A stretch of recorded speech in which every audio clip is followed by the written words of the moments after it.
But it happened that after walking for a long time through sand and rocks and snow, the little prince at last came upon a road, and all roads lead to the abodes of men.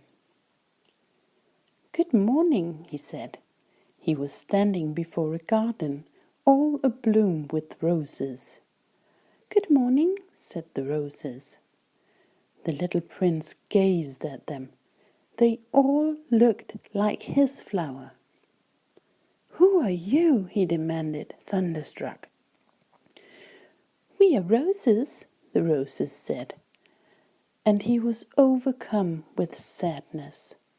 His flower had told him that she was the only one of her kind in all the universe. And here were 5,000 of them, all alike in one single garden. She would be very much annoyed, he said to himself, if she should see that. She would cough most dreadfully, and she would pretend that she was dying to avoid being laughed at. And I should be obliged to pretend that I was nursing her back to life, for if I did not do that, to humble myself also, she would really allow herself to die. Then he went on with his reflections. I thought that I was rich, with a flower that was unique in all the world, and all I had was a common rose. A common rose and 3 volcanoes that come up to my knees, and one of them perhaps extinct forever. That doesn't make me a very great prince. And he lay down in the grass and cried. It was then that the fox appeared. "Good morning," said the fox. "Good morning," the little prince responded politely, although when he turned around he saw nothing. "I am right here," the voice said, "under the apple tree." "Who are you?" asked the little prince, and added, "You are very pretty to look at." "I'm a fox," said the fox. "Come and play with me," proposed the little prince. "I am so unhappy." "I cannot play with you," the fox said. "I am not tamed." "Ah, please excuse me," said the little prince. But after some thought he added, "What does that mean, tame?" "You do not live here," said the fox. "What is it that you are looking for?" "I'm looking for men," said the little prince. "What does that mean, tame?" "Men," said the fox. "They have guns and they hunt. It is very disturbing. They also raise chickens. These are their only interests. Are you looking for chickens?" "No," said the little prince. "I'm looking for friends. What does that mean, tame?" "It is an act too often neglected," said the fox. "It means to establish ties." "To establish ties?" "Just that," said the fox. "To me, you are still nothing more than a little boy who is just like 100,000 other little boys. And I have no need of you. And you, on your part, have no need of me. To you, I am nothing more than a fox, like 100,000 other foxes. But if you tame me, then we shall need each other. To me, you will be unique in all the world, and to you I shall be unique in all the world." "I am beginning to understand," said the little prince. "There is a flower. I think that she has tamed me."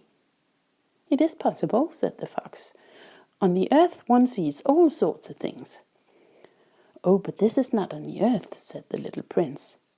The fox seemed perplexed and very curious. "On another planet?" "Yes." "Are there hunters on this planet?" "No." "Ah, that is interesting. Are there chickens?" "No."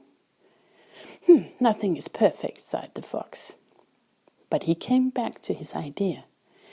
"My life is very monotonous," the fox said. "I hunt chickens, men hunt me. All the chickens are just alike, and all the men are just alike, and in consequence I am a little bored.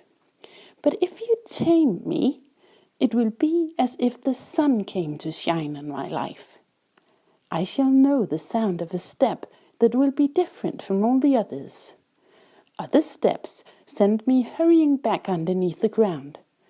Yours will call me like music out of my burrow. And then, look, you see the grain fields down yonder? I do not eat bread. Wheat is of no use to me. The wheat fields have nothing to say to me, and that is sad. But you have hair that is the color of gold. Think how wonderful that will be when you have tamed me.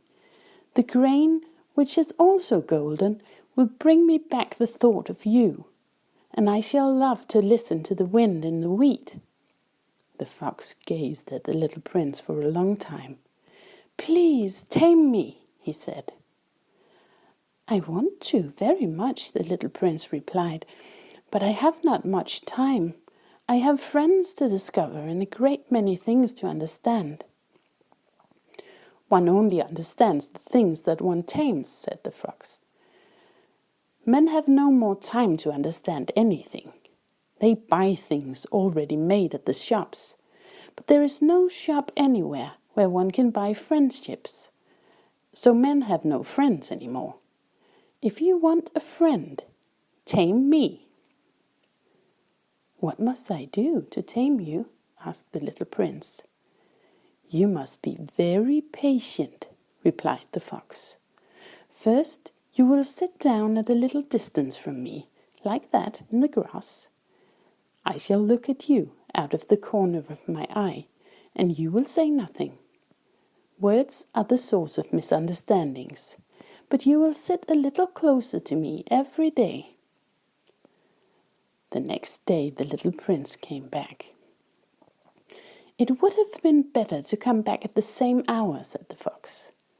If, for example, you come at 4 o'clock in the afternoon, then at 3 o'clock I shall begin to be happy. I shall feel happier and happier as the hour advances. At 4 o'clock I shall already be worrying and jumping about. I shall show you how happy I am. But if you come at just any time, I shall never know at what hour my heart is to be ready to greet you. One must observe the proper rites. What is a rite? Asked the little prince. Those also are actions too often neglected, said the fox. They are what make one day different from other days, 1 hour from other hours. There is a rite, for example, among my hunters. Every Thursday they dance with the village girls. So Thursday is a wonderful day for me. I can take a walk as far as the vineyards. But if the hunters danced at just any time, every day would be like every other day, and I should never have any vacation at all. So the little prince tamed the fox. And when the hour of his departure drew near, "Ah," said the fox, "I shall cry." "It is your own fault," said the little prince. "I never wished you any sort of harm, but you wanted me to tame you." "Yes, that is so," said the fox. "But now you're going to cry," said the little prince. "Yes, that is so," said the fox. "Then it has done you no good at all." "It has done me good," said the fox, "because of the color of the wheat fields." And then he added, "Go and look again at the roses. You will understand now that yours is unique in all the world. Then come back and say goodbye to me, and I will make you a present of a secret." The little prince went away to look again at the roses. "You are not at all like my rose," he said. "As yet you are nothing. No one has tamed you, and you have tamed no one. You're like my fox when I first knew him. He was only a fox like 100,000 other foxes, but I have made him my friend, and now he is unique in all the world." And the roses were very much embarrassed. You are beautiful, but you are empty, he went on. One could not die for you.